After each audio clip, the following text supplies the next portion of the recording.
हे विक्रेते आहेत.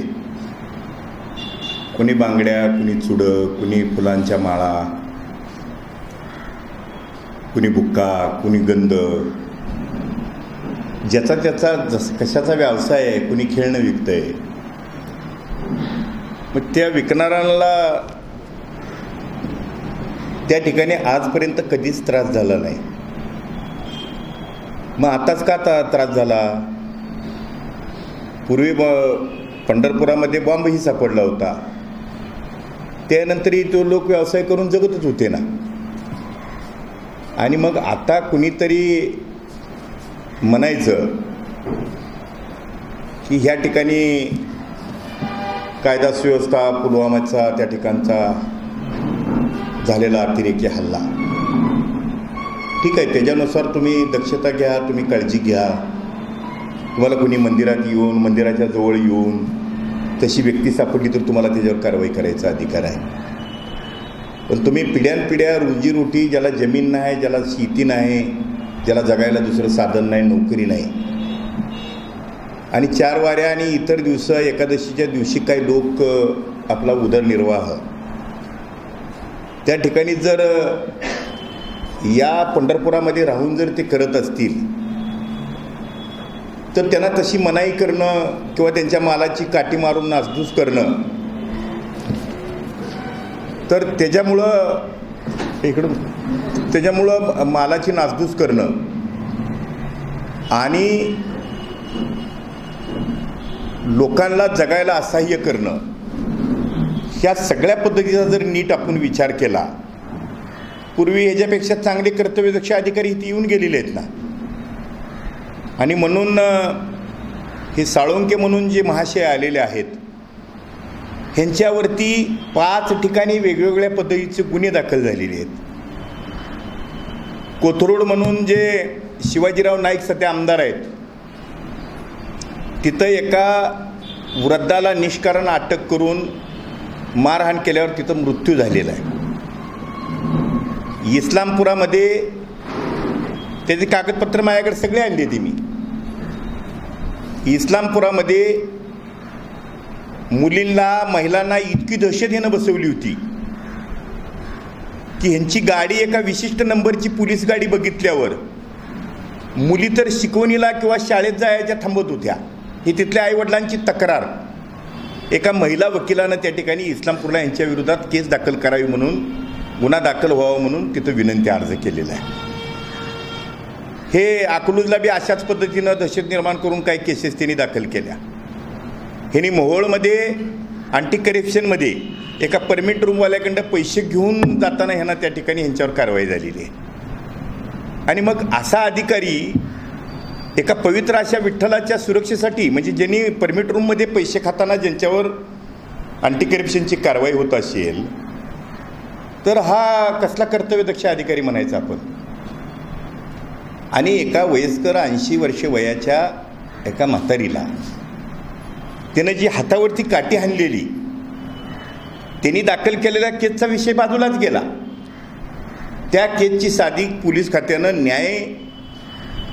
न्यायाच्या भूमिकेनं, आणि आपण महिलेला असं रस्त्यावरती काठीनं मारू शकतो का ह्याचं भान न ठेवता जर मारून त्या ठिकाणी अजून त्याला न्याय न देता, ठीक आहे, आमच्यावर लोकप्रतिनिधीवर त्यांनी गुन्हा दाखल केला वगैरे वगैरे, ह्या सगळ्या गोष्टी आम्हाला मान्य आहेत. पण जाणून बुजून तिथल्या रहिवाशांची मोटरसायकल जरी लावायची ठरली तर ह्यांना विचारून लावायची. 4 पाहुणे एखादे भेटायला दारात येऊन उभा राहिले तर तुम्ही कोण आहे, कुठनं आला, आणि ह्यांचे नातेवाईक आहे, कशावरनं नातेवाईक आहे, हे तिथल्या स्थानिक लोकांना विचारा. आपण, मला तिथले लोक भेटलेत या 2 दिवसामध्ये, तिथले स्थानिक लोक येऊन भेटून सांगितले त्यांनी की आम्हाला आमचे पाहुणे आले तर सुद्धा, महिला पाहुणे आले तर सुद्धा त्या ठिकाणी ह्यांनी अडवून विचारलेलं आहे, तुम्ही कोण आहे, इतक्या रात्रीचं कशाला आला आहे, काय कारण आहे. आणि मग ते लोक गुमान आपलं गप्प बसून जर या नगरीमध्ये जीवन जगत असतील तर मग अशा पद्धतीनं स्थानिकाला, विक्रेत्याला, ज्यांचं पोट उदरनिर्वाह ज्या त्या पंढरपूरच्या वारीवर आहे, त्यांना जर न्याय मिळत नसेल तर लोकप्रतिनिधी म्हणून मी त्या ठिकाणी गप्प बसणं मला तरी त्या ठिकाणी बरोबर वाटत नव्हतं. आणि मी त्यांच्या वरिष्ठाला फोन करून सगळं अगोदर कळवलेलं आहे मी गृहराज्यमंत्र्यांना कळवलं आहे त्या दिवशी घटनेच्या अगोदर. ही माझ्याकडे ज्या वेळेला सगळे 100-150 लोक आले त्यावेळेला मी त्या ठिकाणी त्यांना कल्पना दिलेली आहे की पोलीस खात्यानं, आणि मी त्यांच्या गवळीबरोबर बोललो, DYSP बरोबर बोललो, पण ते तिघंही आयजींची बैठक सोलापूरला चालू असल्यामुळं ते म्हणजे आम्ही आयजीच्या बैठकीमध्ये आहोत. आणि प्रांतसाहेबाला मी तिथली कल्पना दिली, मंदिर परिसरामध्ये असं घडतं आहे.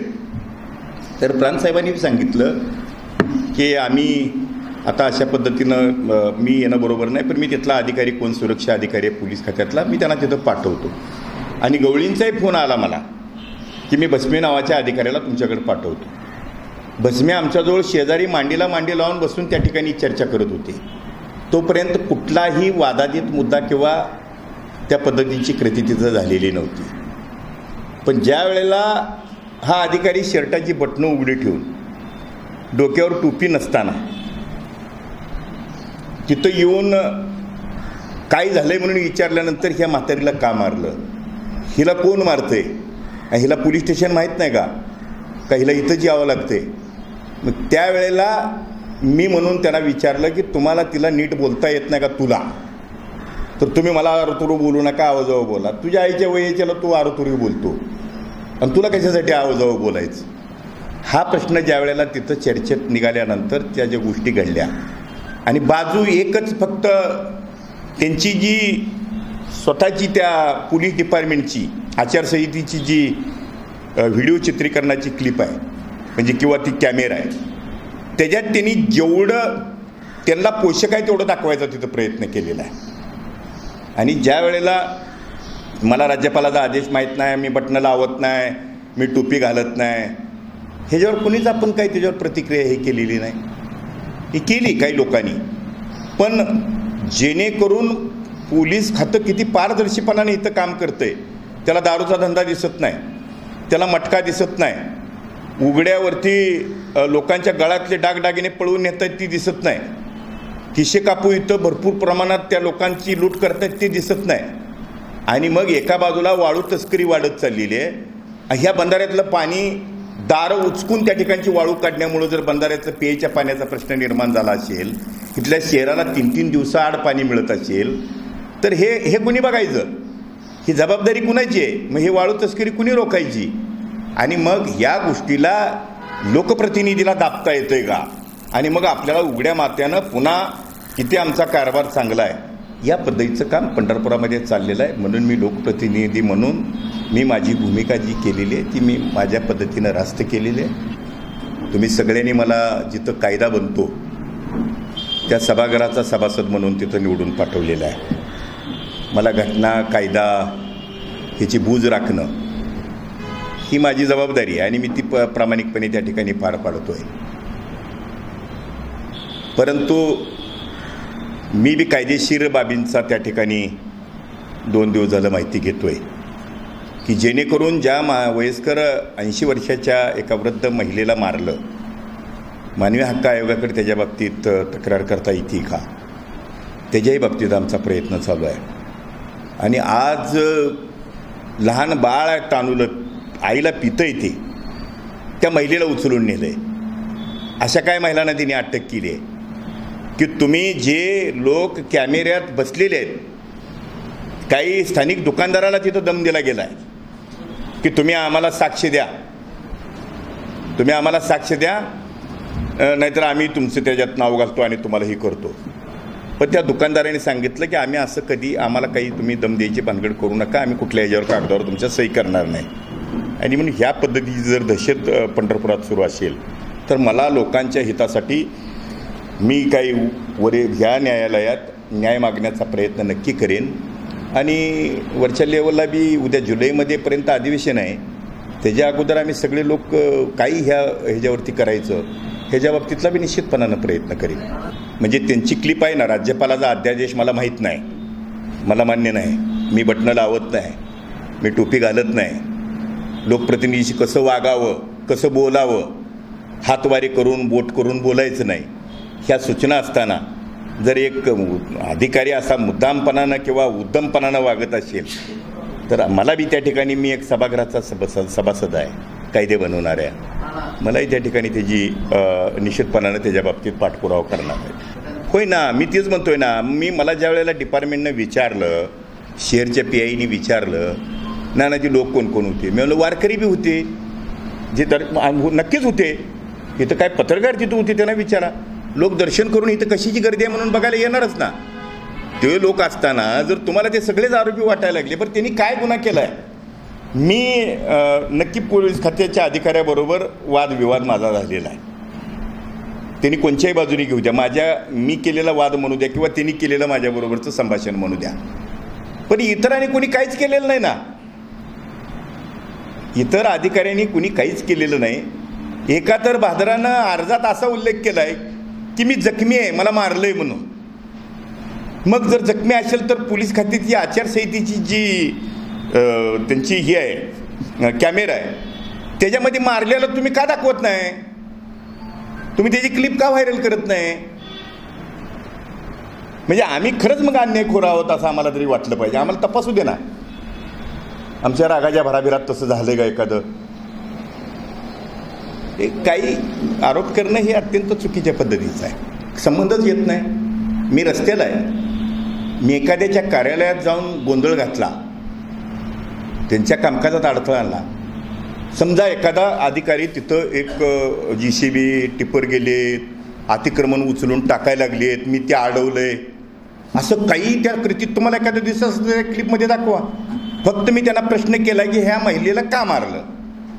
फुकट 100 सरबत जर तुम्ही त्या गरिबाकुंड बिगर पैसे देता पोलीस अधिकारी पेत असतील, ती कुणी बोलायचंच नाही का?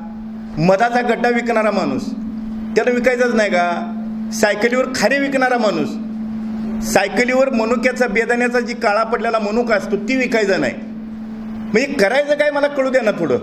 म्हणजे एखादा पाण्याची बाटली घेऊन विकायला लागला तर त्यानं द्यायची नाही पाण्याची बाटली, वारकऱ्यांना विकायची नाही. हे जर पोलिसांचं चाललं असेल तर मला वाटत नाही इथं म्हणजे कायदा कोण बिघडवायला लागलंय त्याचं खऱ्या अर्थानं नीट आपण सुद्धा लक्षात घेतलं पाहिजे. मी नगरपालिकेला ह्यापूर्वी 4 वेळा कळवलेलं आहे.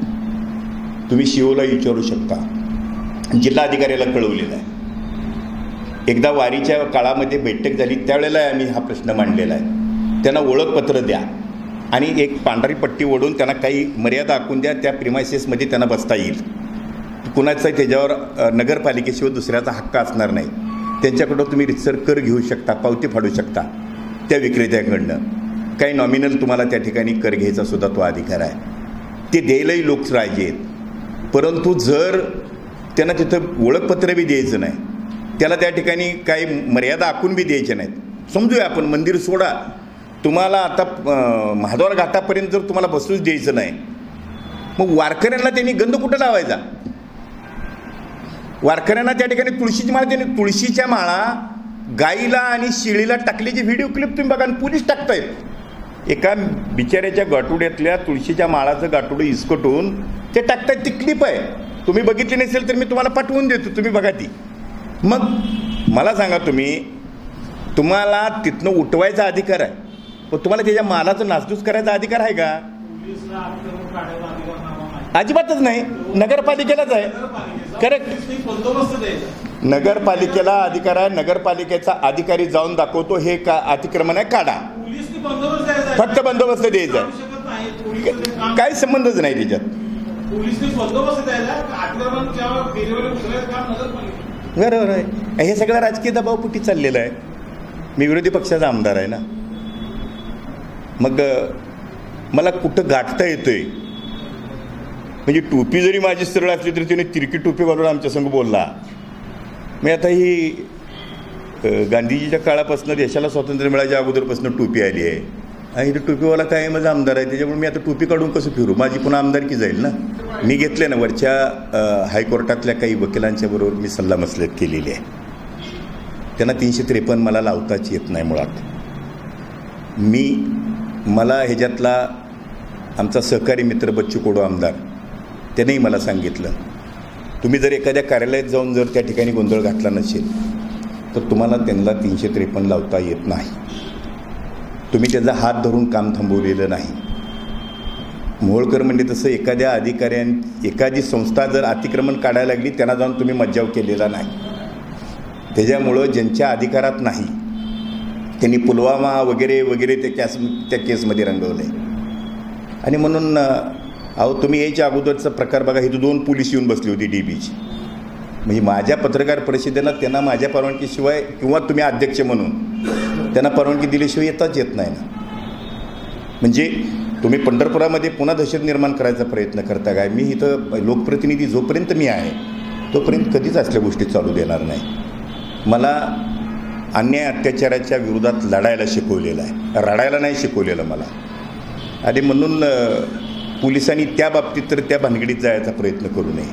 मी कधी 2 नंबर धंदा केलेला नाही. माझ्या आयुष्यात कधी मी पाठीवर वाळू कधी कुणाची चोरलेली बघायला मिळलेली नाही.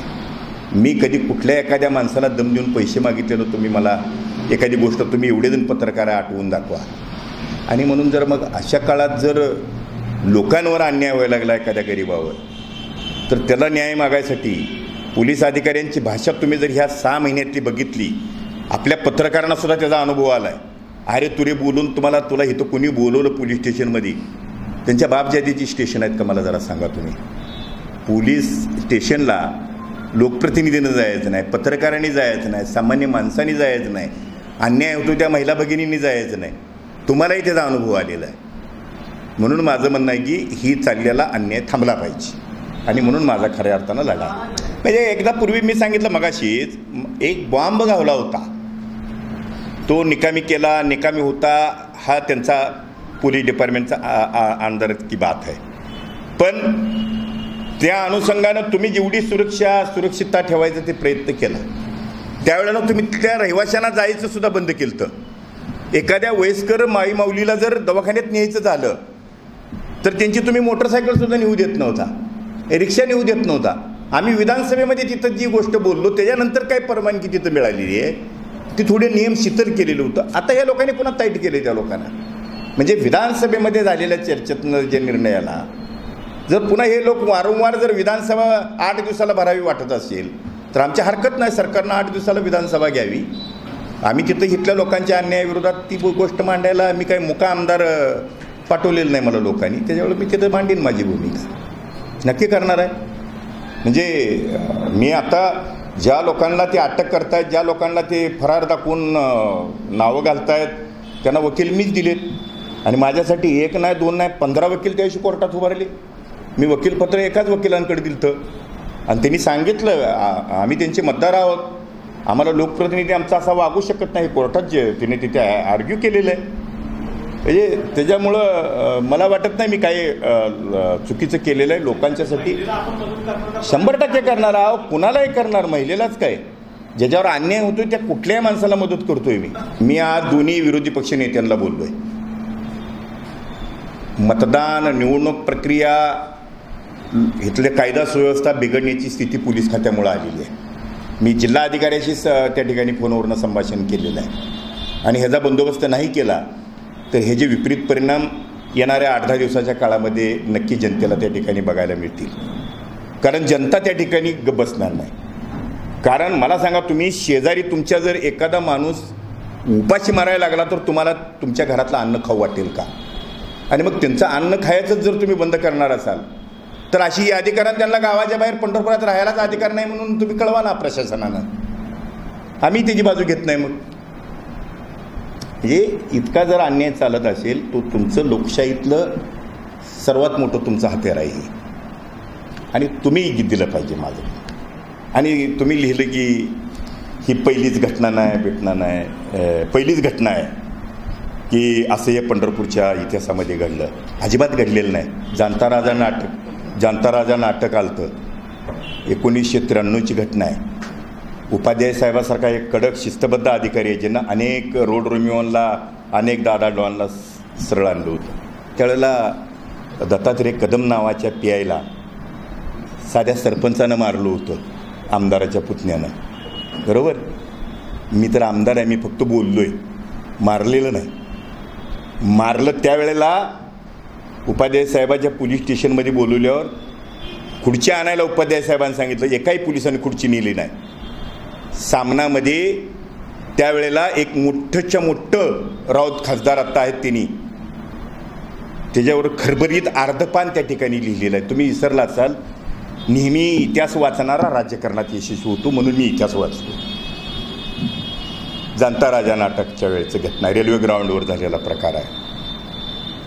म्हणजे तुम्हाला माहीत असावं की फक्त भालकेनंच आगस्ताळपणा केला आहे, पहिलं भालकेनंच आताताईपणा केला आहे. आता थोडंसं काय झालं आहे, सोशल मीडियामुळं लगेच कळतोय तुम्हाला काय झालं आहे. पूर्वी एवढं कळत नव्हतं. अंधारात दोन थोबडे मी मारलंच नाही म्हणायचा त्यावेळेला काळ होता. आता दुसऱ्या मी सेकंदाला कळतोय कोणी मारलं कोणी बोललं. त्याच्यामुळं कृपा करून चुकीचा इतिहास लिहू नये असं माझी विनंती आहे. की ज्यांनी ती ही केलेलं आहे त्याचं समोरासमोर आलं पाहिजे. आता आमदाराचा पुतण्या कोण होता सरपंच? तुम्ही लहान असाल पण आमदारांचा पुतण्या कोण होता 1993ला? आमदार कोण होते 1993ला? सरपंच कोण होतं त्यावेळेला? 1993ला सरपंच कोण होतं? मी सहसा विरोधकांची नावं घेत नाही, पुन्हा मला निवडणुकीत निवडून यायचं आहे म्हणून. ते माझा अडवायचा प्रश्नच नाही. तुम्ही काहीतरी म्हणजे चुकीचं हे करताय.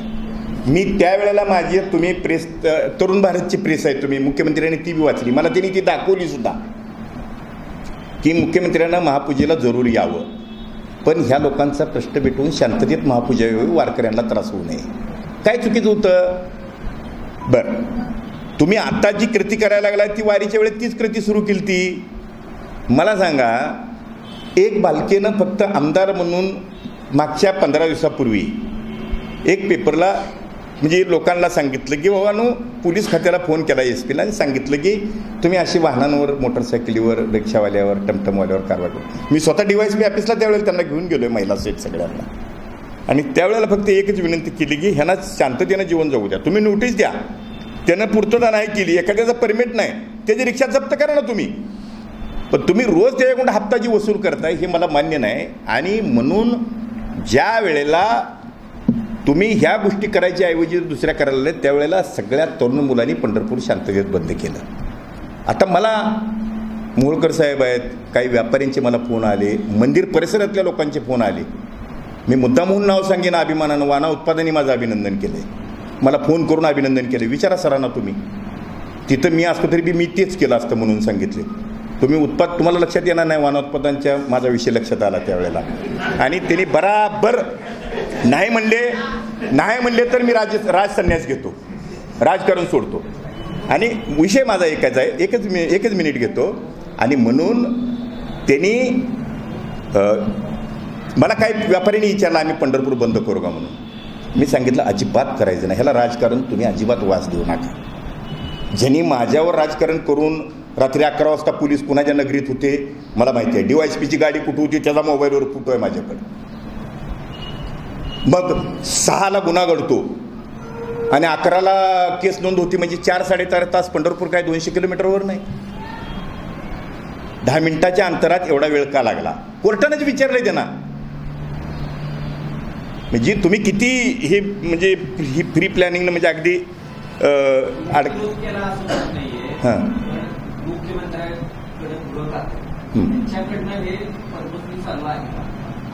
आता ती माहिती घेऊया ना, तुम्ही घेतली तर बरं होईल, अधिक तुम्हाला लवकर माहिती मिळेल. आपला माणूस बी तिथं आहे मंत्रालयामध्ये, हे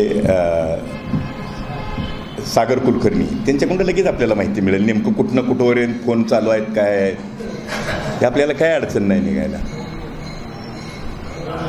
कारण माझ्यापेक्षा तुम्हाला लवकर मिळेल, कारण तुमचं थेट तिथं हे आहे कॉन्टॅक्ट.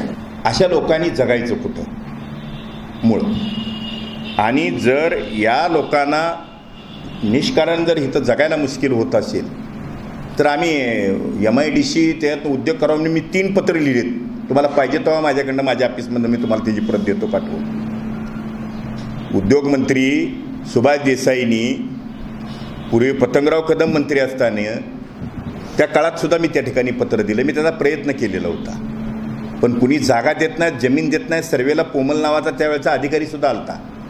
त्यावेळेला बाबळगावच्या त्या परिसरातल्या लोकांनी शरद पवार साहेबांना पत्र दिलं की आमच्या इथे MIDC नको म्हणून. आणि म्हणून पुन्हा नंतर ह्या सरकारच्या काळात मी 2दा पत्र दिलेत सुभाष देसाई साहेबांना की आम्हाला इथं MIDCची आवश्यकता आहे, जेणेकरून आमचे लोक जे बेरोजगारीने फिरत आहेत, जे लोक इथं कुठला नाही तो धंदा करत आहेत, त्यांना पोलिसांचा जाच अनेक अटीला त्या ठिकाणी सामोरं जावं लागते, त्यासाठी त्यांना आम्हाला त्याची गरज आहे म्हणून सांगितले. तर त्या ठिकाणी त्यांनी देता येत नाही म्हणून त्या ठिकाणी सांगितलं. शहरात या पद्धतीनं भूमीहीन, ज्याला शेतजमीन नाही, ज्याला जगायला दुसरं साधन नाही, त्याला जगू देना. तिथं माणसं जनावरं तरपडत आहेत, त्याला जगायला त्या ठिकाणी सरकार मदत करणार, प्रशासन. आणि नको त्या गोष्टीत लोकांना छळायचं प्रमाण या ठिकाणी चाललेलं आहे. हे सरकारला म्हणजे ब्रिटिश बरे होते म्हणायची वेळ लोकांच्या पुढे आलेली आहे. मग ब्रिटिशांच्या विरोधात 4 हुतात्मे सोलापूर जिल्ह्यातले का झाले होते हो? त्यांनी काय गुलाबाचं फूल घेऊन जायला पाहिजे होतं काय ब्रिटिश सरकारला? हे घ्या ना आम्हाला गोळ्या घाला म्हणून. त्यांनी आम्हाला तुमचं राज्य नको आहे, तुमचा अन्याय अत्याचाराचं इथं सरकार आम्हाला नको आहे म्हणून ब्रिटिशाला हाकलून द्यायचा निर्णय महात्मा गांधीच्या नेतृत्वाखाली झाला. ते काम आम्ही लोकप्रतिनिधी म्हणून जर आम्हाला इथं आमच्या माणसांवर, आमच्या मतदारांवर, नागरिकावर अन्याय अत्याचार होत असेल तर आम्ही त्याला कायमस्वरूपी लढा देत राहणार. कुणाच्याही दबावाला आम्ही बळी पडणार नाही आणि भिणार नाही. आणि जेल म्हणजे काय असतो, काय होतं त्याला, काय म्हणजे मग तर राजनारायणसारखं जेलमधनं निवडून येते. काही गोष्टीचा इतक्या ह्यानं खुलासा करणं, मीडियाला, कोर्ट मॅटरला त्यांनी मीडियाला सुद्धा दिलं आहे, सोशल मीडियावर पाठवलं आहे. त्या साळुंके नावाच्या पोलीस अधिकाऱ्यानं सगळं त्याच्यात काय काय हे करायचं ते पाठवलं आहे. माझ्यावर कशा पद्धतीने इकिरी लिहून पाठवलं आहे. त्याने मी काढली ना माहिती. मी एक तर भाषण केलं तर कल्याणरावचे, मी कच्च्या गुरुचा चेला नाही म्हणून. हे त्यात म्हणजे ठीक आहे ना, मी कायदेशीर बाबी तपासायला लावलेत. म्हणजे माझे पगाराच्या ह्याच्यातनं काय पैसे खर्च वकिलाला होतील तेवढे होतील, त्याला एवढी काळजी करायसारखं काय? ते मुद्दाम केला असेल. आत्ता बालकी आपल्यावर प्रशासनावरून पार्टीवर आरोप करतायत म्हणून तू मारलेवणी कर, मी रडलेवणी करतो असला चालला असेल एखाद्या वेळेस. ती कशाला ते हरीश ताटेवर काय करायचा घास आहे त्यांचा? एवढ्या जवळच्या माणसावर काय करू शकते? आम्ही विरोधात आहे, आम्हाला मान्य आहे. हे काय जर ते खरं असेल तर काय चाललंय ती बी बघा मग या राज्यामध्ये. लढत राहणार आहे आणि अशा अधिकाऱ्यांना न्यायालयीन बाबी तपासून त्यांनी केलेला उद्दमपणा हे न्यायाच्या दृष्टीनं बरोबर आहे का? राज्यपालाच्या अध्यादेशाचे त्यानं पालन केलं आहे का? ह्या सगळ्या बाबतीतली मी वैयक्तिकसुद्धा एक केस दाखल करणार आहे. करणार आहे ना, मी करणार आहे ना, मी करणार आहे त्याच्या विरोधात. शहरचा PI, तालुक्याचा PI, DYSP जाऊन कोर्टाला म्हणत आहेत की तुम्ही जामीन द्यायला नको होता.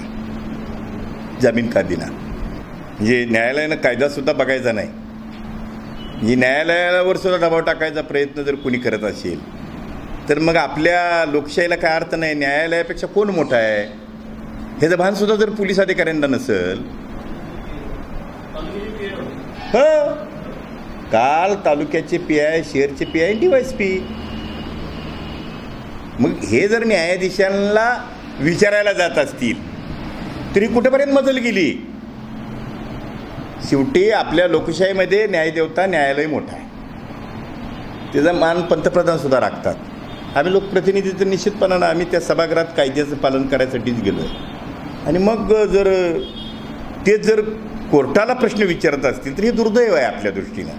म्हणजे ह्या लोकांची जर कारकीर्द तुम्ही तपासली, मी मगा सांगितलेल्या साळुंकेची, कोथरूडला, सांगलीत म्हणजे पलूसच्या तिथं, इस्लामपूरला, अकलूजला, मोहोळला अँटी करप्शन, हे सगळं बघितलं तर हा माणूस इतका कर्तव्यदक्ष अधिकारी यांना पांडुरंगाच्या नगरीत कसा काय सापडला आणायला? त्याला शासन द्यायचं आहे वरच्या अधिकाऱ्यांना. ती इथल्या वारकऱ्याला आणि आपल्यासारख्या लोकांना त्रास द्या म्हणूनसाठी पाठवलं. आणि मला काही जणांनी कमेंट पाठवली आहे त्याच्यात की पैलवानला काही डोकं असतं का? आणि त्याचा सासरा बी पैलवानच आहे, ही बी तुमच्या ध्यानात नाही कुणाच्या. त्या साळुंकेचा नामदेव मोहिते नावाचा एक पैलवान आहे सांगलीतला. माझ्या मोठ्या बंधूबरोबर 3 वर्षे सरकारी तालमीत होती. नामदेव मोहितेंचा तो जाव आहे.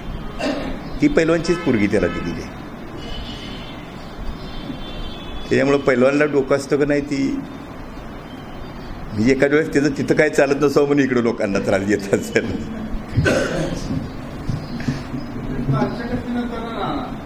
संमिश्र भूमिका आहे. जे पंढरपूरचे स्वतः म्हणजे व्यावसायिक व्यापारी जे आहेत मंदिर परिसरात त्यांच्यासोबत हे अतिक्रमण करणारे छोटे छोटे व्यापाऱ्यांची बसतात. एकदम त्या मागच्या लोकांना पण ह्या पतारीवाल्यांचा त्रास होतो.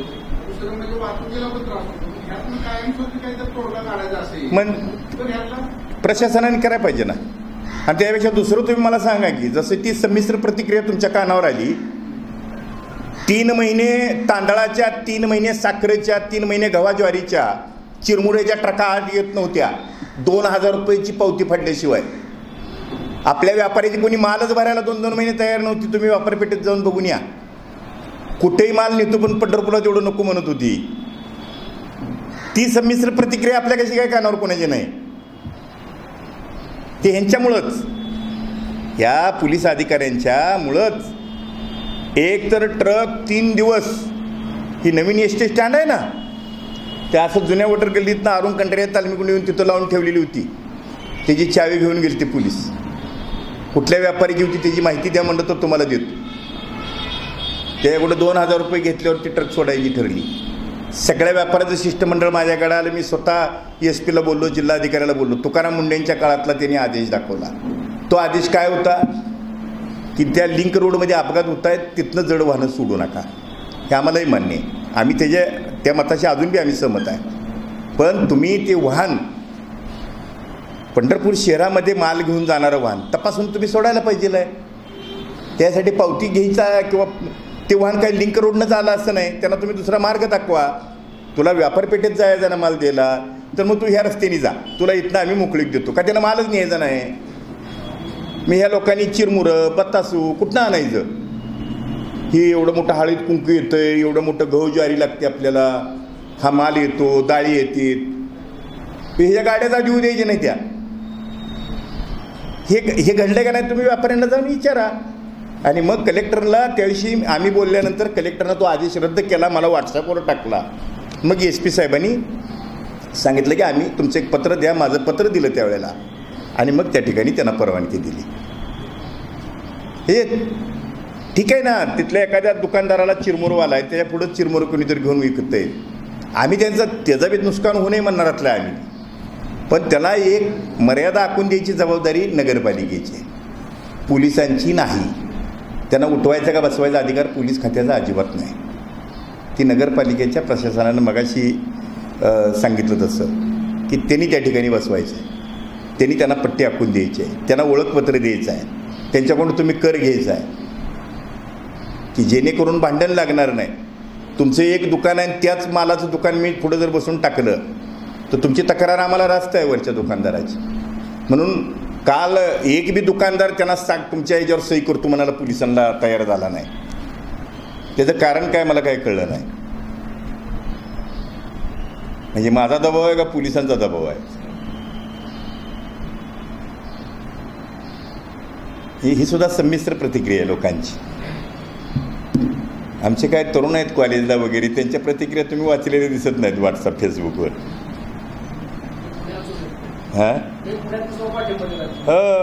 जे पंजोबा आजोबा डॅशिंगनंच काम केलंय त्यांनी.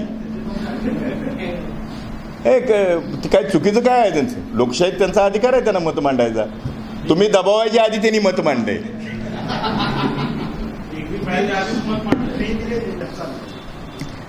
एका वाक्यात लक्षात घ्या,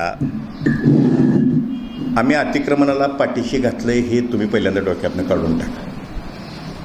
मी अतिक्रमण काढू नका म्हणलेलो नाही. आता मला सांगा, अर्बन बँकेपासून जुन्या दगडी पुलापर्यंत जाणारा रस्ता केला, मान्य आहे तुम्हाला. तुम्ही अतिक्रमण काढलं, आम्ही काय म्हणलो बरोबर. रितसर लोकांनी पुढचा जातोय, माझ्याला नंबर येतोय, माझ्याला चांगला दर येतोय, माझं दुकान काढेल पोरगं, ही भावना रस्ता आहे जी सुनील म्हणलं ती. मग काही जणांच्या माड्या खालचं काढलंय आणि वरची माडी अशी आदर पुढे ठेवली आहे. लोडची गाडी जर आली मटन मार्केटच्या तिथनं तर मला ह्याचं बी उत्तर द्या. मी ह्याला काय आमदार असतो का, आमदार JCB घेऊन जातो का काढायला. ह्याचं जरा बघा ना तुम्ही. जर माझं खोटं असेल तर मला मान्य आहे. सरांनी सांगू द्या, सरांचं घर आहे त्या गल्लीत. म्हणजे ही पद्धत नको आहे ना. म्हणून आम्ही अतिक्रमण काढायला अडथळा केला असं एखादी गोष्ट त्यावेळेला आमच्यावर केस घालू द्या. पण ज्याने अतिक्रमणच ठेवलंय ती कोणाच्या वशिल्याने ठेवलंय ती का त्याच्यावर कारवाई झाली पाहिजे ना. त्याच्यावर कारवाई झालीच पाहिजे की. माझ्या चेहऱ्यावरनं कळत नाही का तुम्हाला, माझ्या ह्या धाडसावरनं चेहऱ्यावरनं 100% आमचं विजय होणार. वारीच्या काळात फळ्या काढायला लागली होती मोळकर साहेबांना माहिती आहे. त्यावेळेला भारत बालकेनं तेवढ्याच आक्रमकतेनं तो प्रश्नही करायला लावलेला आहे. हे उगाचच राजकीय स्टंट करायला आता जायची काय गरज आहे? ही काही कारण बी नाही राजकीय स्टंट करायची.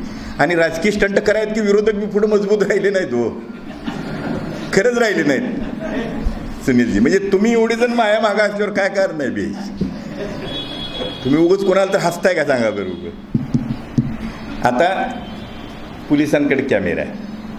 मी तुमच्याच वर्तमानपत्रात वाचलं की कॉलर पकडले म्हणून. मी जर कॉलर पकडले असेल तर मी तुम्हाला आत्ता सांगतो ना, मी नॉमिनेशनसुद्धा भरत नाही विधानसभेत, पण दाखवलं पाहिजे. हां, मी त्याला बोट करून सांगितलेलं आहे, दाखवा ना कॉलर धरलेला, दाखवा ना. दर धरलेलं दावली ना, मला म्हणाल ती मी म्हणतोय ना तुम्हाला. हो दाखवा ना, दाखवा ना, दाखवा ना, तुम्ही दाखवा ना, दाखवा ना. तू ही गचुरी धरलेलं नाही, त्याला सांगितलं तू असं करू नको म्हणून.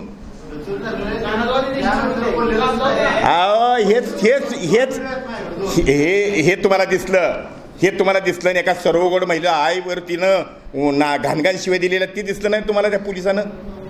हां, त्याचं रेकॉर्ड नाही का? काय चुकीची आहे? आम्ही सभागृहात सुद्धा बोलतो, आम्ही ही भाषा सभागृहात बोलतोय, विधानसभेत बोलतोय. तुम्हाला अनेकांची भाषणं देतो काढून. तुम्हाला मग तुम्ही माहिती घेत नाही असा त्याचा अर्थ आहे. नंगानाच, नालायक, बेशरम, हरामखोर हे शब्द विधानसभेत आहेत. नाथाभाऊ खडसेंची भाषणं तुम्हाला 100 देतो.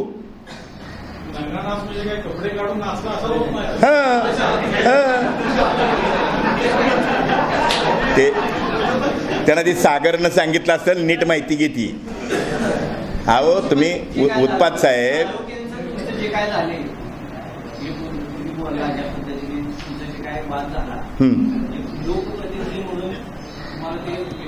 पुन्हा सांग.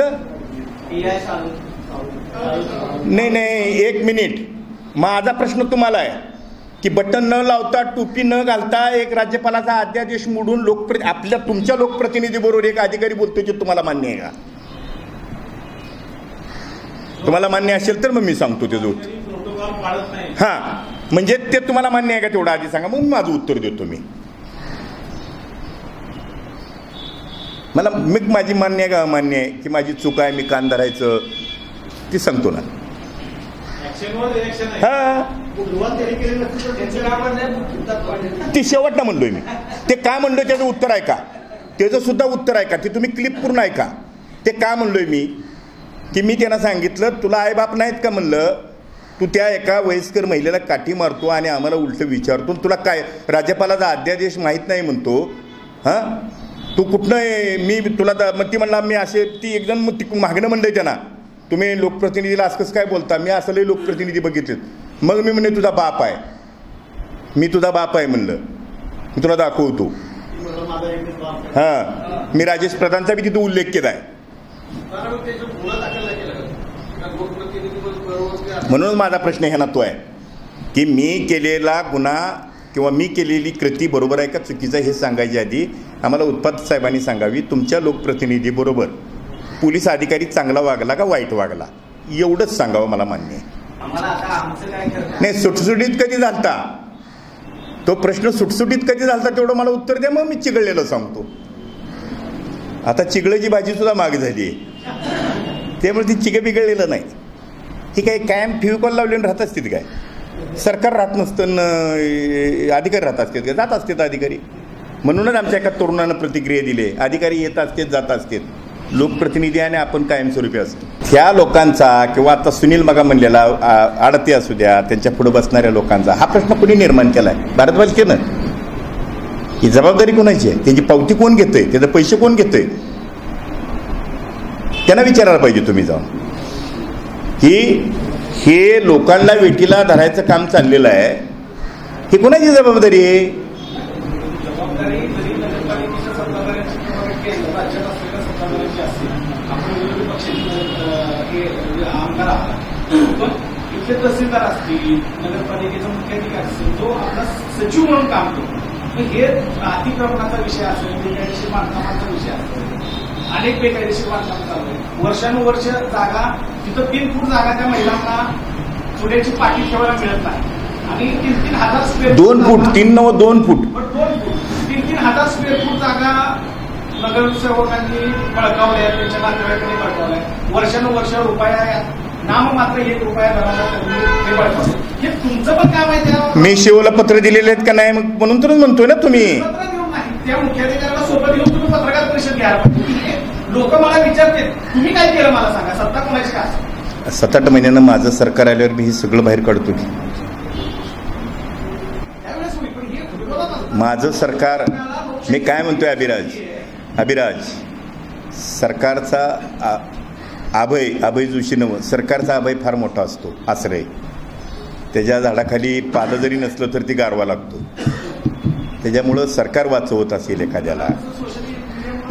मी साधं गणित सांगितलं, तुम्ही त्याला बघ. आम्ही तुम्हाला अहो अभिराज, तुम्ही एका प्रश्नाचं उत्तर तुम्हाला एका वाक्यात आलं घेऊ. खालचं काढून घेताय आणि वरची माडी ठेवताय. चला आत्ता जाऊ, मी तुम्हाला सगळ्याला फोटो काढून धावतो. तिथं जाऊ ना त्या ठिकाणी हॉर्स स्पॉटला. ह्याच्यावर तक्रार केली मी, तिथं माझी मी क्लिप व्हायरल केली. तुझ्या हा गा, तुझ्या तो गा म्हणलेलं. तुम्ही विसरताय हो.